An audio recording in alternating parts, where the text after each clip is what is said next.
Então eu peço que abram, por gentileza, nesta carta comigo, primeira epístola de Pedro, capítulo 1.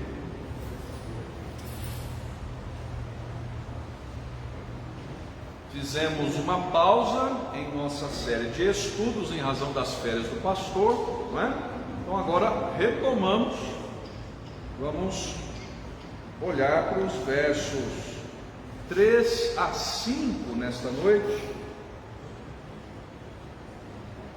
mas eu farei a leitura até o verso de número 12. Farei a leitura até o verso de número 12 para que nós tenhamos uma noção mais ampla do contexto próximo da passagem que foi reservada para esta noite, Miriam. Então, como eu disse, nós vamos nos debruçar sobre os versos 3 a 5, 3 versos apenas, mas eu farei a leitura até o verso número 12 para que a gente tenha uma dimensão do contexto próximo desses versos, até o verso número 12, portanto. Então, primeira epístola de Pedro, primeiro capítulo, versos de número 3 a número 12. Todos acharam? Assim diz a palavra de Deus.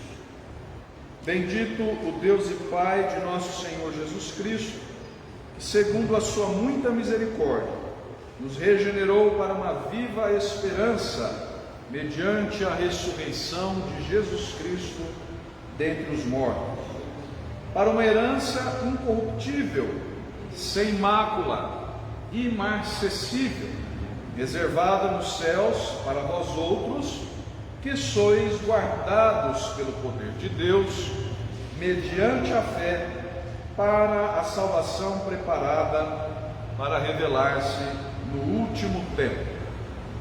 Nisso exultais, embora no presente, por breve tempo, se necessário, sejais contristados por várias provações, para que, uma vez confirmado o valor da vossa fé, muito mais preciosa do que o ouro perecível, mesmo apurado por fogo, redunde em louvor, glória e honra na revelação de Jesus Cristo, a quem, não havendo visto, amais, no qual, não vendo agora, mas crendo, exultais com alegria indizível e cheia de glória, obtendo o fim da vossa fé, a salvação da vossa alma. Foi a respeito desta salvação que os profetas indagaram e inquiriram, os quais profetizaram acerca da graça a vós outros destinada, investigando atentamente qual a ocasião ou quais as circunstâncias oportunas indicadas pelo Espírito de Cristo, que neles estava, ao dar de antemão testemunho sobre os sofrimentos referentes a Cristo e sobre as glórias que o seguiram. A eles foi revelado que, não para si mesmos, mas para vós outros, ministravam as coisas que agora vos foram anunciadas por aqueles que, pelo Espírito Santo enviado do céu, vos pregaram o Evangelho. Coisas essas que anjos anelam perscrutar. Até aqui, amados irmãos. Então, vamos lá nos concentrar aos versos 3 a 5, tendo como objetivos nesta noite, João, os seguintes: primeiro, estudar a palavra de louvor com a qual Pedro começa a carta. Então, se os irmãos prestaram bastante atenção, nós temos já no verso de número 3 uma palavra de louvor por parte de seu autor, do autor desta carta, e é claro, eu me refiro ao apóstolo Pedro. Nós vamos estudar essa palavra de louvor em detalhes nesta noite. Esse é o nosso primeiro objetivo e eu diria que o fundamental. Para que assim, irmãos, nós aprendamos sobre o que Deus fez e faz em nós. aplicando o assunto à nossa vida cotidiana. Então, basicamente é esse o nosso objetivo específico desta noite. O geral é estudar o que temos aqui. Especificamente, fazendo isso, nós aprenderemos sobre o que Deus fez e faz em nós, continua a fazer em nós. Vocês sabiam que Deus trabalha em nós? Vocês têm a certeza de que Deus está operando em nós? Pois bem, nós veremos isso hoje. O que exatamente Deus já fez e continua a fazer, à luz dos 3 versos iniciais da passagem que lemos. Para que, por fim, Diácono Francisco, como de costume, a gente faça algumas aplicações à nossa vida cotidiana, de modo prático.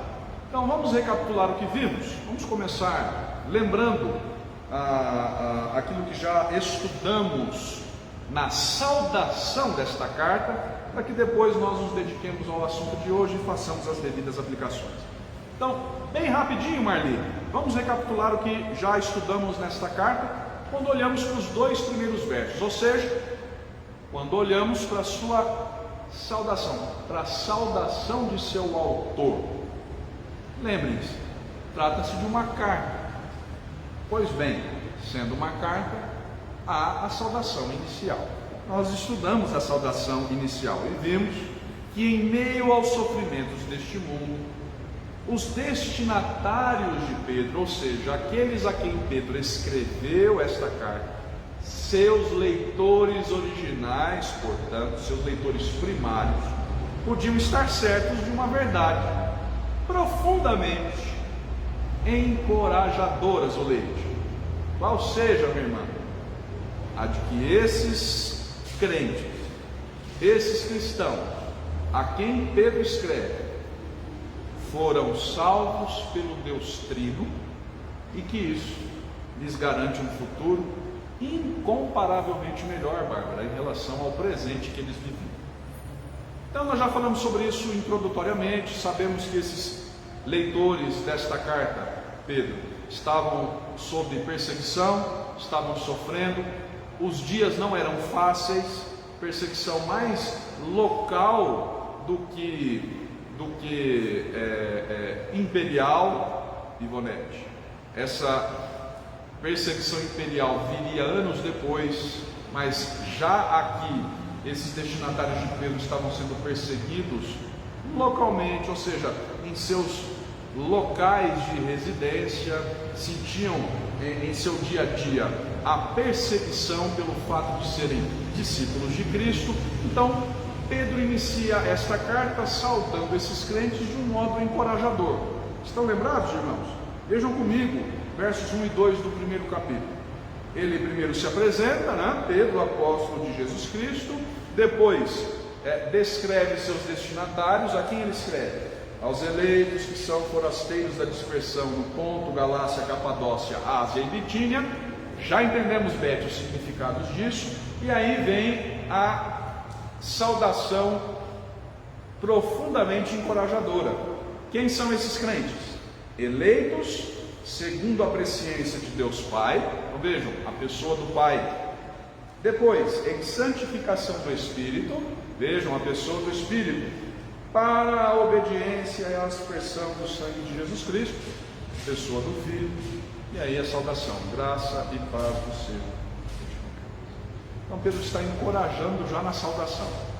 Vocês estão sofrendo, estão sendo perseguidos, mas lembrem-se, o Deus Trino, Pai, Filho e Espírito Santo, salvou vocês, embora estejam contristados pelo fogo da provação, e ele falará sobre isso mais vezes na carta. Tenho a certeza de que vocês foram eleitos pelo Pai, estão sendo santificados no Espírito para a obediência e a aspersão do sangue de Jesus Cristo. Certo, irmãos? Então, o que vimos de modo prático, Ivonete? De que maneira aplicamos isso à nossa vida na ocasião em que fizemos esse nosso estudo? O que dissemos, né? Que nesta mesma verdade nós também devemos estar alicerçados hoje. Você sofre, meu irmão? enfrenta problemas no seu dia a dia, angústias, tribulações, tristezas. Pois bem, esteja alicerçado nessa verdade. Não importam as circunstâncias, você é amado pelo Deus Trino. Deus te ama. E por te amar, até usa dos problemas e das tribulações desta vida para amadurecer a tua fé. Foi o que nós vimos lá naquela ocasião, foi a aplicação que nós fizemos. Então, vamos recapitular, ter isso em mente já na saudação, para que prosseguamos com o nosso estudo. Então, avancemos. Agora, nós entramos no conteúdo propriamente dito da carta, visto que versos 1 e 2 apresentam a saudação. Vamos para o conteúdo propriamente dito. De que maneira Pedro então inicia a carta após sua saudação? Voltem os olhos comigo para o terceiro verso, por gentileza. Bendito o Deus e Pai de nosso Senhor Jesus Cristo, que segundo a sua muita misericórdia, fez o quê?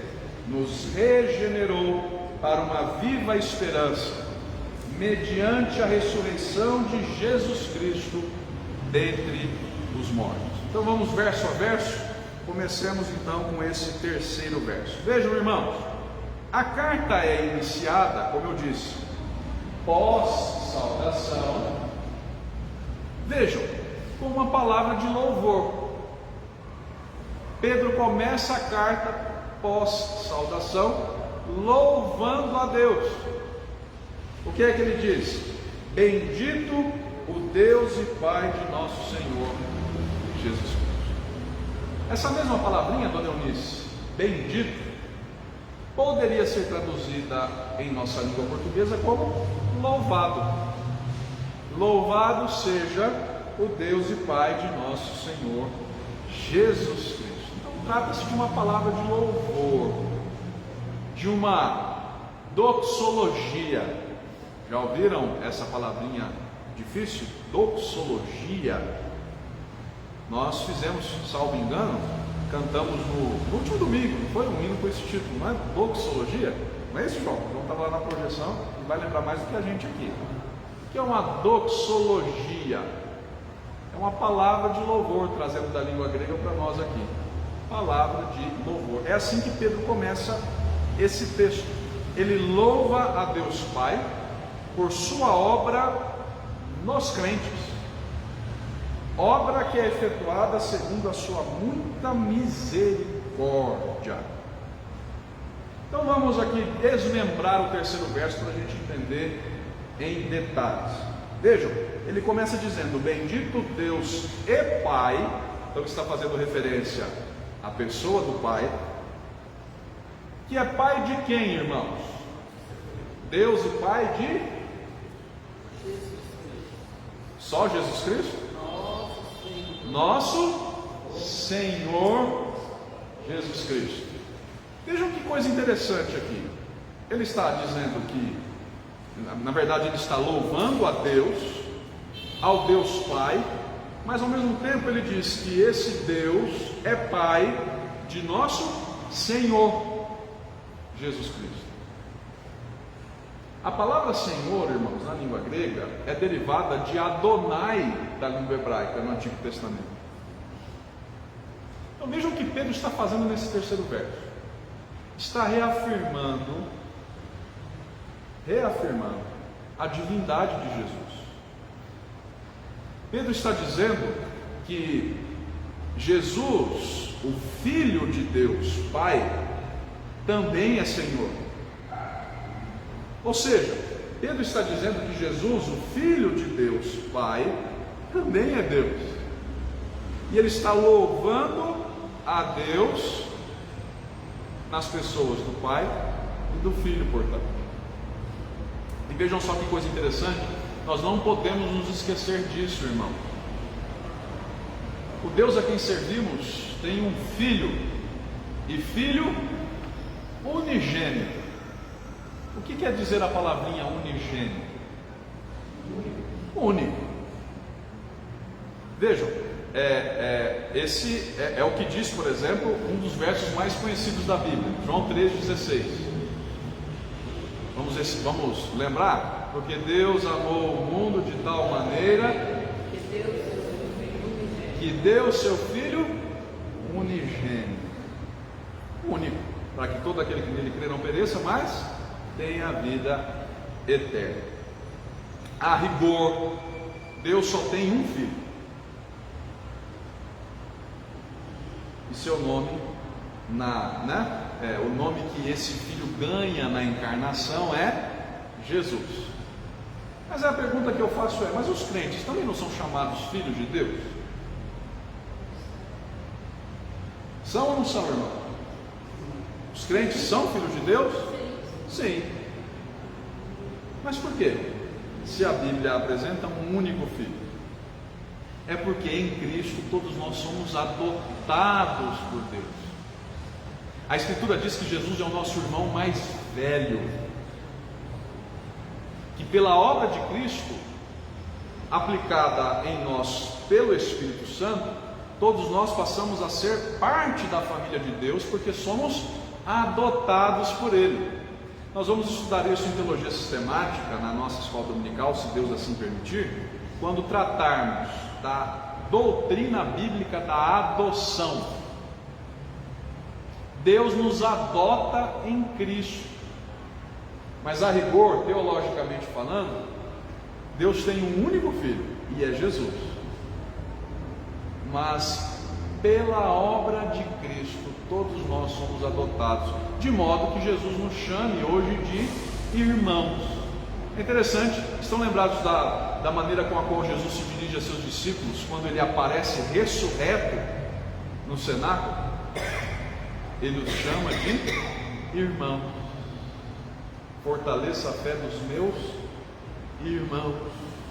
É assim que Jesus se refere em relação a todo aquele que nele crê. Então vejam, Pedro começa louvando a Deus na pessoa do Pai, e ao mesmo tempo também na pessoa do Filho, porque ele se refere a Jesus, Miriam, como Senhor. Jesus é o próprio Adonai. Jesus é Deus encarnado. E ele está louvando a Deus aqui no terceiro verso. Agora, por que motivo em específico? Veja, na continuação ele diz que segundo a sua muita misericórdia. Então vejam, ele está louvando a Deus por uma ação derivada da sua misericórdia, ou que tem a sua misericórdia como motivação. Logo, irmãos, a que conclusão chegamos? Pedro está louvando a Deus por uma ação exclusiva de Deus, e ele falará sobre essa ação na sequência. O que ele fez? O que Deus fez segundo a sua muita misericórdia? Nos regenerou. Pergunta: o que significa isso? Regenerar. Qual é o sentido desse verbo? Regenerar. Restaurar, mas tem um ainda mais preciso: gerar de novo. Gerar de novo é nascer de novo. Faz menção a um novo nascimento que todo crente, se verdadeiramente crente, experimenta em sua vida com Deus. Regeneração fala de novo nascimento, de nascer de novo. Estão lembrados do diálogo de Jesus com Nicodemos? Aliás, citei até agora há pouco, nós citamos juntos o verso 16 do capítulo 3 de João, e é exatamente, é um excerto do diálogo de Jesus com Nicodemos. Em determinado momento Jesus diz a Nicodemos: se não nascer de novo, de nada adianta. E aí Nicodemos não entende aquilo. Um mestre em Israel, Jesus até diz isso, tu és mestre e não entendes essas coisas? Mas como pode nascer de novo? Como eu posso nascer de novo? Será que eu posso voltar para o ventre da minha mãe e nascer de novo? Mas não era desse tipo de novo nascimento que Jesus estava falando agora. Pois bem, é dessa obra operada por Deus no ser humano que é chamado, eleito por Ele, que Pedro está falando aqui, da obra de regeneração. Agora, vejam, irmãos, Pedro está louvando a Deus que nos regenerou e fez isso segundo a sua muita misericórdia. Ou seja, a obra de regeneração que Deus opera no crente não tem como fundamento alguma coisa que esteja no crente. Ninguém nasce de novo porque se dispõe a nascer de novo. Qual foi o texto no qual o pastor Marcelo pregou domingo? Quem lembra? Efésios 2. E o que diz Efésios 2? Que estávamos mortos nos nossos delitos e pecados. Então a nossa condição, Viviane, pós-queda, depois que o pecado entrou no mundo, depois que o primeiro casal desobedeceu a Deus, é de morte. Nós já nascemos mortos espiritualmente, ou seja, separados de Deus. Nós precisamos, portanto, renascer, receber de Deus nova vida, para deixar esse estado de morte espiritual.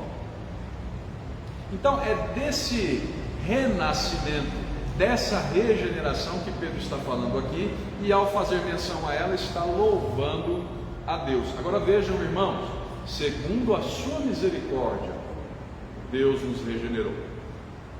Ou seja, não é nada que nos seja interno, mas a ação que nos trouxe a vida com Deus veio de fora.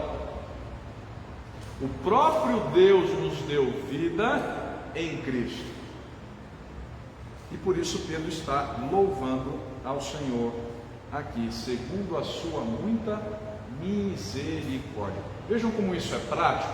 Eu vou já adiantar não, né?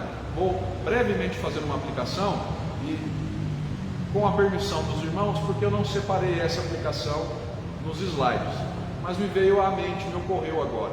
Vejam, por causa disso, entre outras coisas, ninguém de nós tem motivo para vanglória. Ninguém de nós tem motivo para achar ou pensar ser mais do que alguém, do que outra pessoa. Porque a nossa situação aos olhos de Deus é de morte espiritual. E Ele nos dá vida, nos regenera mediante a sua misericórdia, segundo a sua muita misericórdia. E acreditem, não é floreio aqui do tradutor para a língua portuguesa, o muita misericórdia, está lá na língua grega. Pedro faz menção a muita misericórdia de Deus. Deus não teve pouca misericórdia de nós ao nos tirar da morte para a vida. Deus não teve misericórdia razoável, relativa misericórdia ao nos tirar da morte para a vida, ao nos fazer nascer de novo. Não, foi segundo a muita misericórdia de Deus que nós fomos regenerados. Agora veja, vamos lá, continuação. Ele nos regenerou para quê? Com isso, não é? O que nos foi garantido, ou nesse caso aqui, garantida, nos regenerou para uma viva esperança, mediante a ressurreição de Jesus Cristo dentre os mortos. Vamos entender? Os dias dos leitores de Pedro eram difíceis, perseguição. Mas Pedro começa a carta louvando a Deus, lembrando com isso aos seus leitores que eles foram regenerados e que em razão disso podem ter viva esperança. Irmãos, como a esperança é necessária em dias de luta, como a esperança faz diferença em dias de provação, não é verdade? Concordam comigo? Porque uma coisa é sofrer sem quaisquer perspectivas de futuro.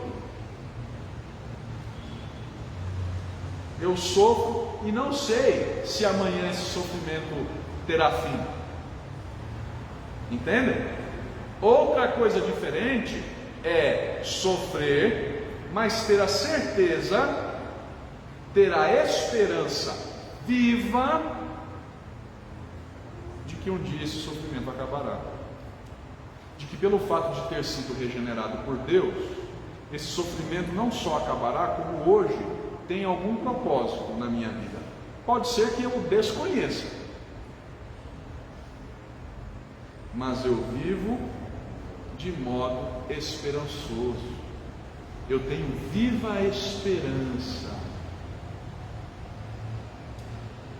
E vejam, irmãos, atentem-se comigo para o final do terceiro verso. Viva a esperança mediante a ressurreição de Jesus Cristo dentre os mortos.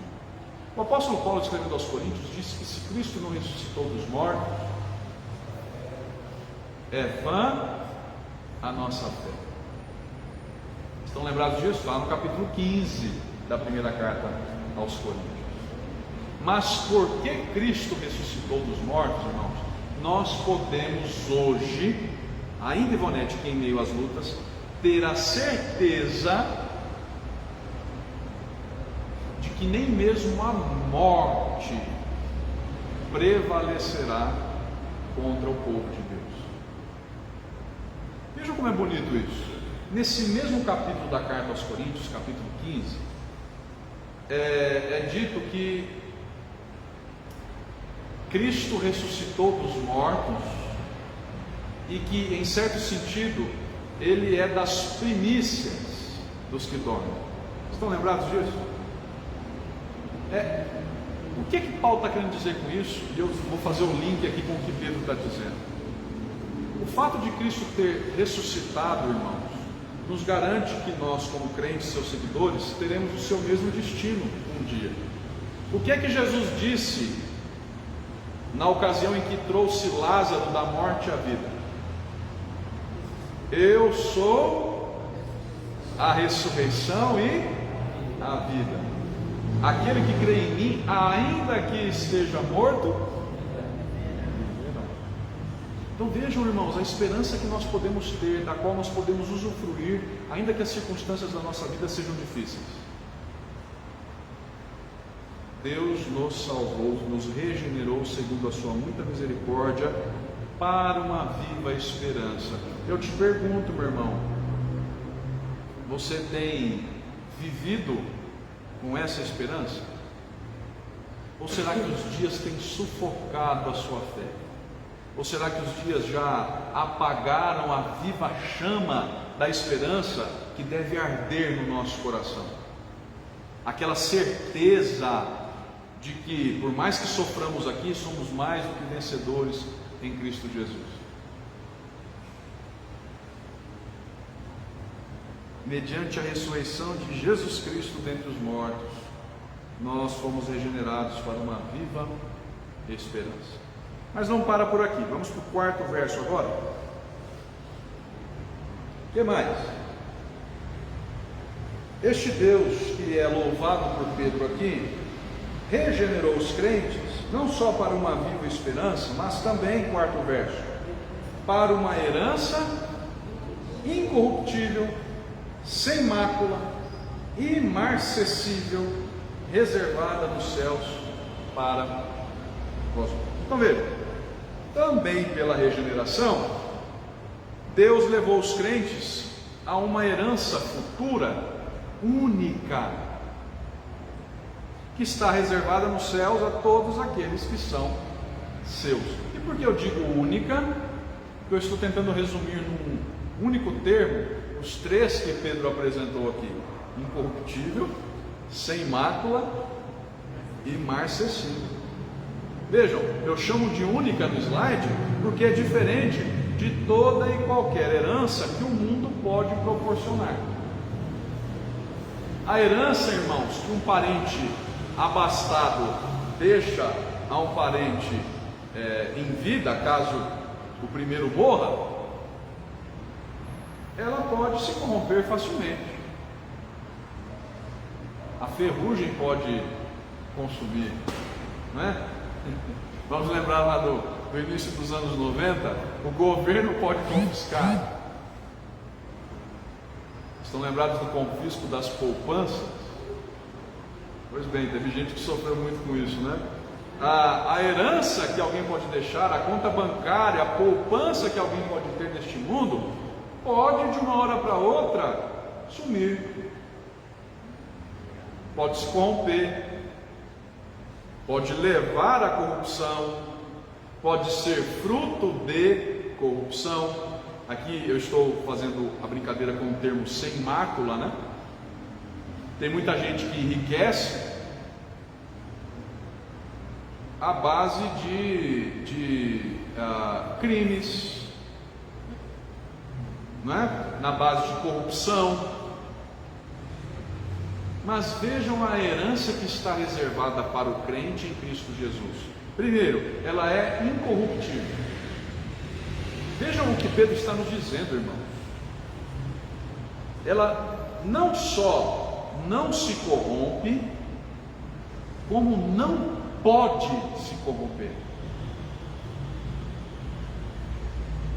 Dizer que algo é incorruptível é mais do que dizer que não se corrompe. Dizer que algo é incorruptível é dizer que não pode se corromper. Porque uma coisa é uma pessoa que não se corrompe. Vamos pegar e trazer aplicando a uma pessoa, né? Uma coisa é uma pessoa que não se corrompe, mas o fato dela não se corromper não significa que ela não pode se corromper. Vou trazer para a esfera política para deixar mais claro o que eu quero dizer. Um político pode não se corromper a vida toda, pode não ter se corrompido a vida toda, mas isso não quer dizer que se fraquejasse, ele não poderia se corromper. Estão entendendo? A corrupção é uma possibilidade para ele. Ok, Miguel, ele pode na vida toda não ter se corrompido, mas a corrupção sempre foi uma possibilidade para ele. Agora vejam a herança que está reservada para nós em Cristo. Ela não só não se corrompe, como não pode se corromper. Ela é incorruptível. Entendem a segurança e a beleza disso? Mais do que incorruptível, ela não tem mácula. Essa herança, irmãos, não foi conquistada, não é herdada na base de corrupção, Ivonete, na base de trocas ilícitas. Ela foi comprada com o que há de mais puro, o sangue de Jesus Cristo. Não tem mácula, não tem mancha, não é questionável. O que mais? Imarcessível. Essa é mais difícil, né? O que significa? Enquanto eu pego um copo de água aqui, o que é algo imarcessível?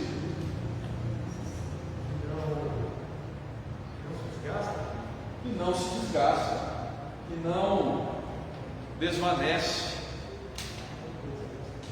que não, como eu posso dizer?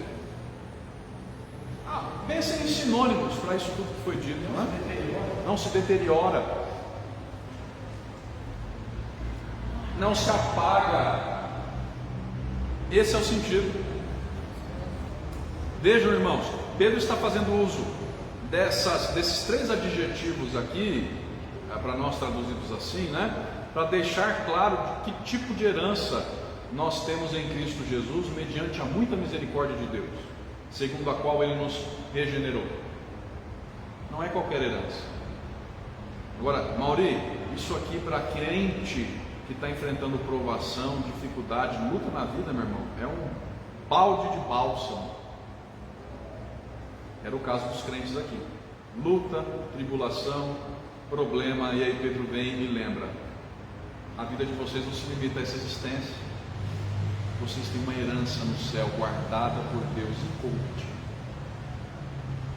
Aí vem Pedro e lembra: vocês foram regenerados para uma viva esperança. Vocês podem ter certeza do amor de Deus em Cristo Jesus.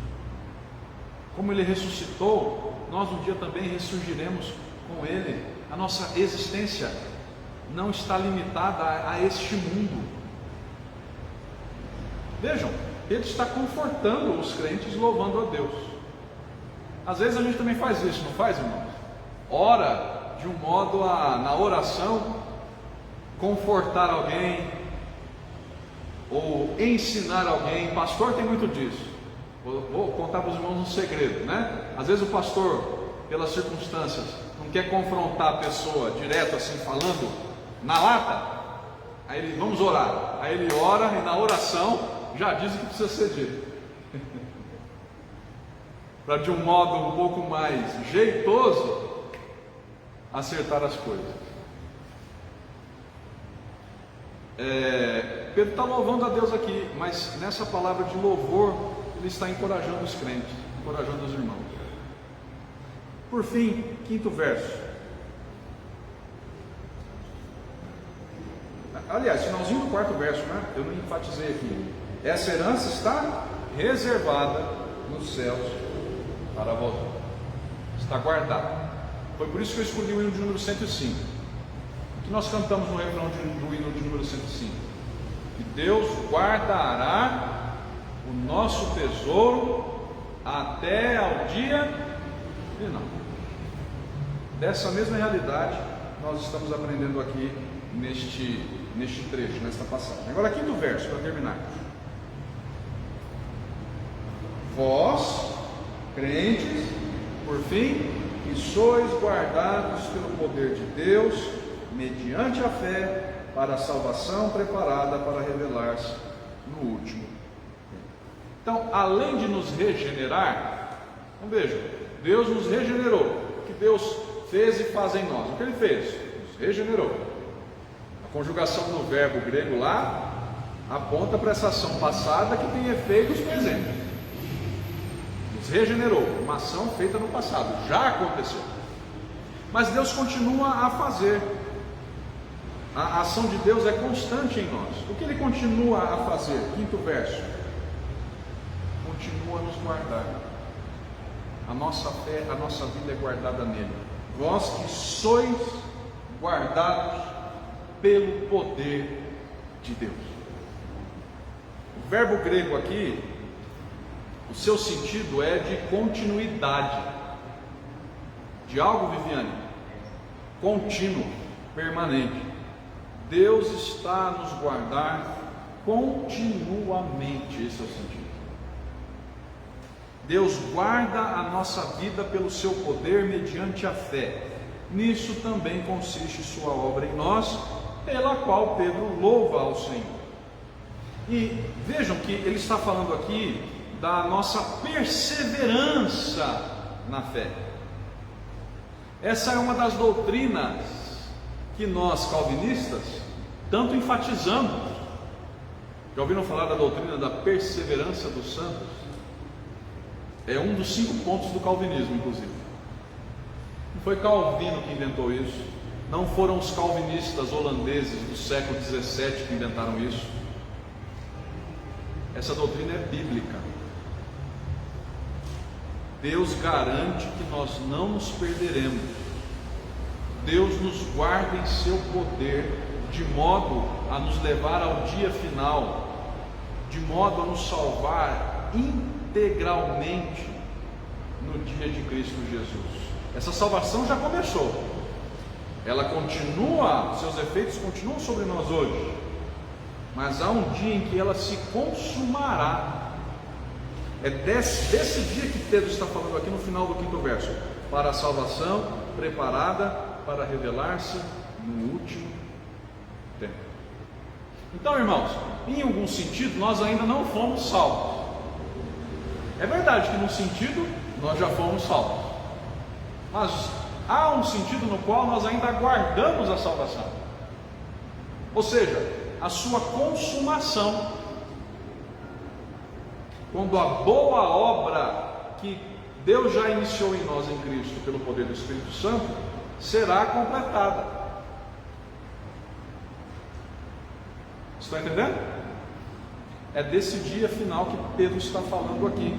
Deus nos guarda mediante o seu poder até a chegada desse dia.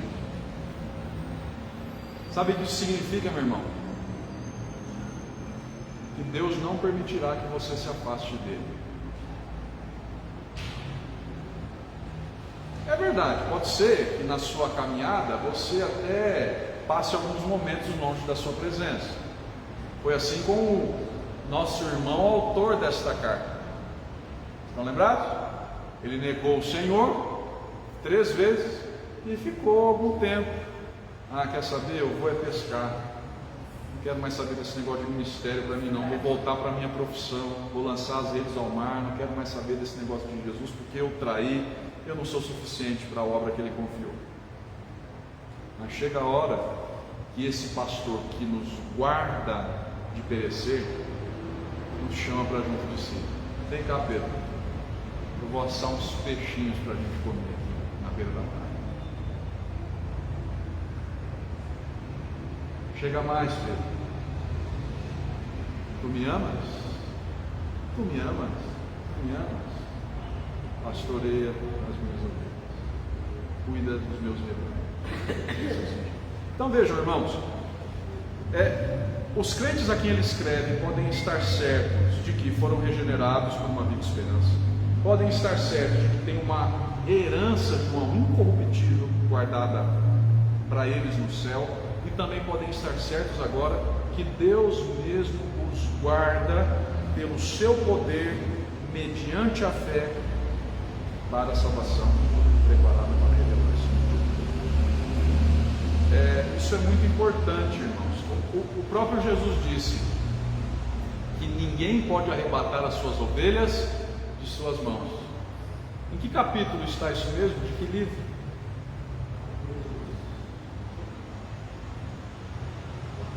João, capítulo 10. Eu sou o bom pastor e dou a vida pelas minhas ovelhas. E aí, em determinado momento, ele diz: eu dou a minha vida, ninguém pode arrebatá-las das minhas mãos. Jesus garante a nossa salvação. Se você é crente, você pode ter certeza da sua salvação, meu irmão. Se alguém te perguntasse hoje: e aí, você tem certeza da tua salvação? Responda de peito aberto: tenho. Ah, mas está confiante em você mesmo, hein? Aí responda: não. Aí que está o X da questão. A garantia não é minha. Eu não confio em mim. Eu confio naquele que me salva, naquele que guarda a minha fé e a guardará pelo seu poder até o último tempo. Então vejam, palavra de glória, mas ao mesmo tempo nela, palavra de encorajamento. Vamos aplicar para terminarmos?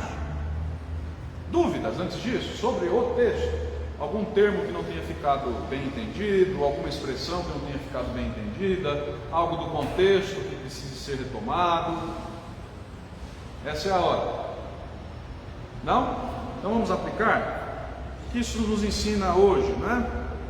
Além de tudo que já foi dito. Primeiro, meu irmão, jamais permita que os problemas e as circunstâncias difíceis da vida te impeçam de ver todas as coisas boas que Deus fez e faz por você. É basicamente isso que Pedro está fazendo aqui. Talvez os crentes a quem ele escreve já estivessem desanimados a ponto de só ver problemas. Houve um tempo na trajetória desse nosso irmão que ele experimentou isso na própria pele. Estão lembrados? Jesus está acalmando a tempestade, ele vem andando sobre as águas, e aí Pedro vê aquela cena: Senhor, se é tu mesmo, se és tu, me chame para ir junto do Senhor. Então vem, Pedro. Aí Pedro vai, e enquanto ele está com os olhos em Cristo, experiência excelente, está andando sobre as águas também. Aí diz o texto que em determinado momento, Diácono Antônio, ele tira os olhos do Senhor e começa a olhar os ventos, começa a olhar a força das águas. E aí o que acontece? O Pedro, que até então estava andando firme sobre o mar, faz o quê? Afunda, afunda, afunda. Por quê? Porque tirou os olhos do Senhor e olhou para as circunstâncias difíceis. Às vezes os problemas fazem isso conosco, irmãos, nos cegam para o Senhor, tiram o nosso foco de Jesus. Mas vejam o que Pedro está nos ensinando aqui: os problemas não podem nos cegar para tudo aquilo que Deus já fez e continua a fazer por nós. Não deixe, meu irmão, que as circunstâncias da vida difíceis te façam esquecer daquilo que Deus já fez e daquilo que Deus continua fazendo. Ele te regenerou em Cristo, para uma viva esperança, te garante uma herança incorruptível, única, e te guarda até o dia da consumação. Não deixe que os problemas te ofusquem essa verdade. Louve a Deus por sua obra na tua vida, meu irmão, ainda que tudo ao redor seja desafiador. Os resultados de sua obra em nós são muito melhores que quaisquer outras coisas que possamos experimentar neste mundo. É difícil fazer como Pedro está fazendo aqui, né? No meio da tribulação, da perseguição, louvar a Deus. É fácil, irmão? Sejamos honestos. Na hora da dificuldade, da prova, da tribulação, do confronto, louvar a Deus? Mas é aí que a gente tem que fazer isso. Eu sei, é difícil, mas nós somos todos estimulados a fazer isso. Segunda aplicação: a obra de regeneração em nós leva-nos à esperança e herança certas. Já falamos sobre isso, então vou adiantar, né? Isto é, mesmo em meio às lutas, podemos e devemos ter a convicção de que o nosso futuro será infinitamente melhor do que o nosso presente. Nesse sentido, muito do que vivemos hoje prepara a nossa vida para o que está reservado para o amanhã. Vejam, o que eu estou dizendo com isso tudo aqui à luz do texto é que Pedro nos garante aqui: Deus reservou uma herança incorruptível para nós. Só que até chegarmos lá, irmãos, Deus vai nos preparando para aquele dia. E muitas vezes Ele nos prepara mediante as lutas, mediante as tribulações. Ele nos santifica mediante as lutas.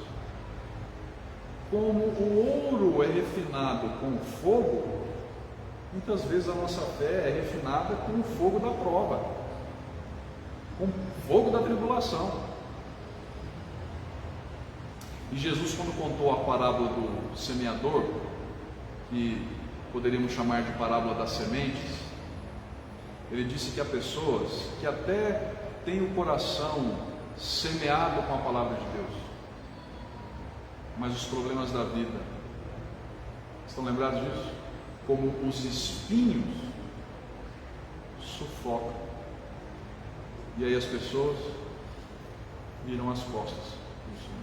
Quantas e quantas pessoas, irmãos, nós já não conhecemos na nossa trajetória cristã, que em razão dos problemas e das tribulações abandonaram o Senhor, viraram as costas do Senhor, chegaram na igreja com todo aquele fervor, toda aquela alegria: eu quero é isso, eu quero é isso.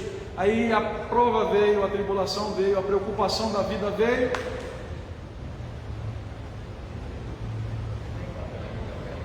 vai embora. Como é, Maurício?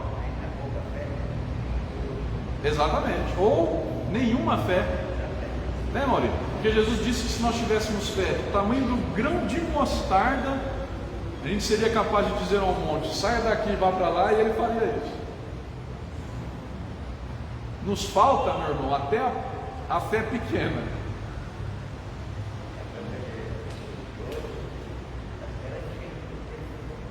Exatamente. Exatamente. Esse é o X da questão. Esse é o X da questão. Então, também. Então vejam, os problemas têm essa tendência de nos cegar para a obra do Senhor. Mas cabe a nós, irmãos, não deixar que isso aconteça. Cabe a nós entendermos o nosso presente como preparação para o futuro. Por fim, descanse, meu irmão, na convicção de que Deus, pelo seu poder, guarda a tua vida para a salvação. Salvação preparada para revelar-se no último tempo. Aí eu peguei uma citação aqui de um dos comentadores que eu uso para preparar os nossos estudos. Esteja certo, ele diz: estávamos sendo salvos, somos salvos e estamos sendo salvos, mas no fim das contas seremos salvos quando entrarmos na plenitude da herança que nos foi reservada. O processo da salvação se desenrola desde a eleição antes da fundação do mundo até o dia de Cristo Jesus, quando essa salvação se consumará definitivamente. Nada nem ninguém pode nos tirar essa certeza. Vá para casa hoje com essa certeza no coração: eu sou amado por Deus. Eu posso chorar aqui, mas Deus me ama. Eu posso sofrer aqui, mas Deus me ama. E eu fui salva por Ele.